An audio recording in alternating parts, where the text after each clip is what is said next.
Good morning, friends. The second day of October is observed as International Day of Non-Violence.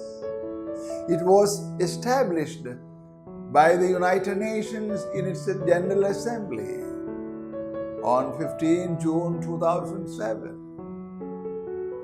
The day is designated on the birthday of Mahatma Gandhi, the father of the nation in India. It's not a public holiday except in India thanks to Mahatma Gandhi. Disseminating the message of non-violence through public awareness and education is the purpose of the day. Reaffirming the desire for a culture of peace, tolerance, understanding and non-violence, as well as drawing attention to global issues is also part of the objective. The idea took off from a Hindi teacher who taught international students during the World Social Forum in Mumbai in 2004. Iranian Nobel laureate Shirin Ebadi processed the proposal out of it for International Non-Violence Day. Further, the idea attracted the Congress Party of India for a Satyagraha Conference in New Delhi in 2007.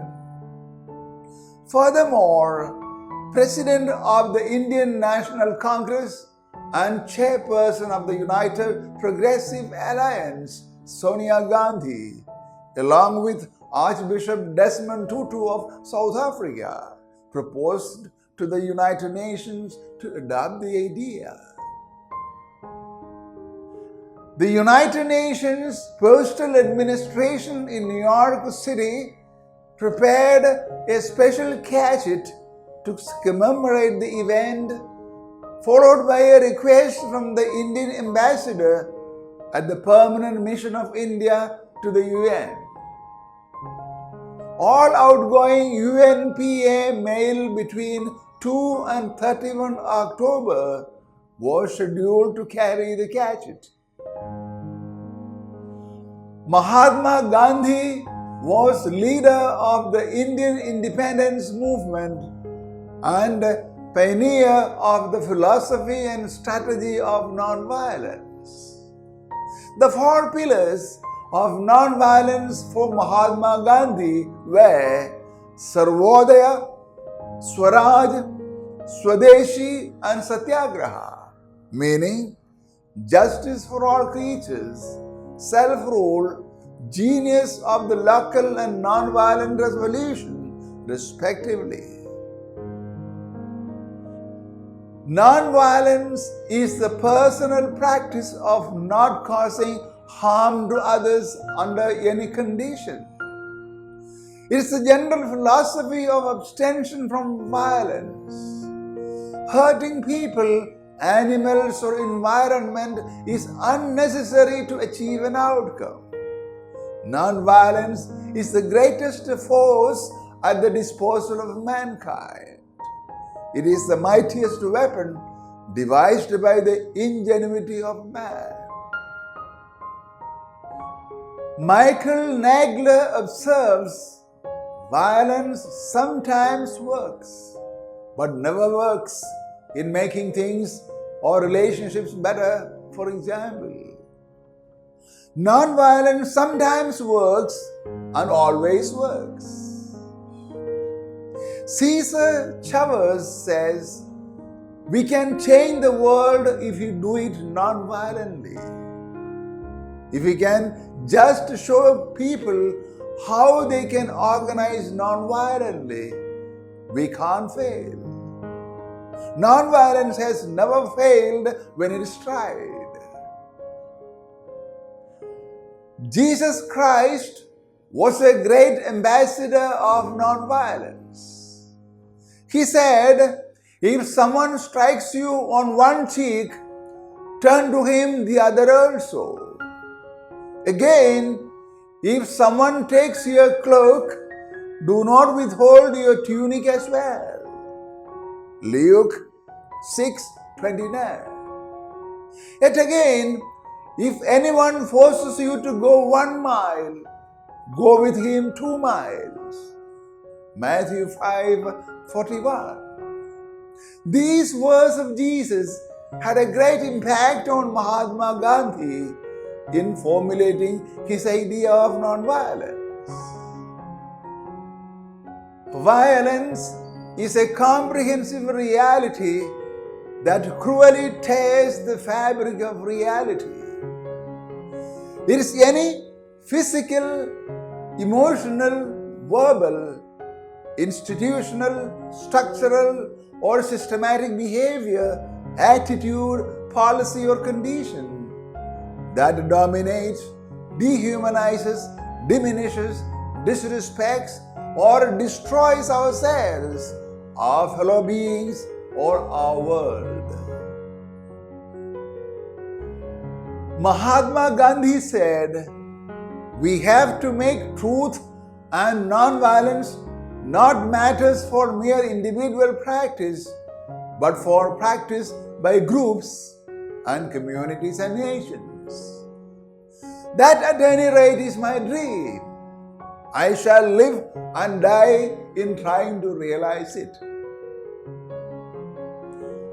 According to Mahatma Gandhi, non-violence avoids injury to anything on earth in thought, word, or deed. Non-violence is a new way of life, a new spiritual path, and a new methodology for social and political change. It's a new way to organize through grassroots movements as the best hope for humanity. People around the world are using active non-violence in grassroots non-violent movements to build more democratic societies, to champion human rights, to challenge racism and sexism, to struggle for economic justice, and to safeguard the planet. Recent quantitative research has demonstrated that non-violent strategies are twice as effective as violent ones. Organized and disciplined non-violence can disarm and change the world and our lives, our relationships, and our communities. Techniques for everyday non-violence are spreading, from non-violent communication to restorative justice, from peaceful parenting to trauma healing, and from anti-racism training to non-violent community building. Mahatma Gandhi states, "Non-violence is a powerful and active way of working for human liberation that firmly and clearly resists and refuses to cooperate with evil and injustice, while attempting to show goodwill toward all and taking suffering on itself rather than inflicting suffering or violence on others." Richard K. Taylor opines, "Non-violence is the power of love in action, resisting and disarming violence, healing relationships, and fostering reconciliation, justice, and peace, all achieved without relying on the trauma of violent means." Dr. Martin Luther King has a few principles of non-violence. Non-violence is a way of life for courageous people. Non-violence seeks to win friendship and understanding. Non-violence works to defeat injustice and not people. Non-violence holds that voluntary suffering can educate and transform. Non-violence chooses love instead of hate. Non-violence believes that the universe is on the side of justice. Non-violence is a paradigm of the fullness of life, even deeper than the comprehensive violence. It's a force for transformation, justice, and the well-being of all that is neither violent nor passive. It's a powerful method for challenging and overcoming violence without using violence, for creatively transforming and resolving conflict, and for fostering just and peaceful alternatives. On the occasion of International Day of Nonviolence 2024, on behalf of Institute of Harmony and Peace Studies, New Delhi, I wish to make a strong appeal to my fellow humans in India and world over. Let us imbibe and live the spirit of non-violence and contribute to a more harmonious country and society. Hail International Day of Non-Violence. Thank you.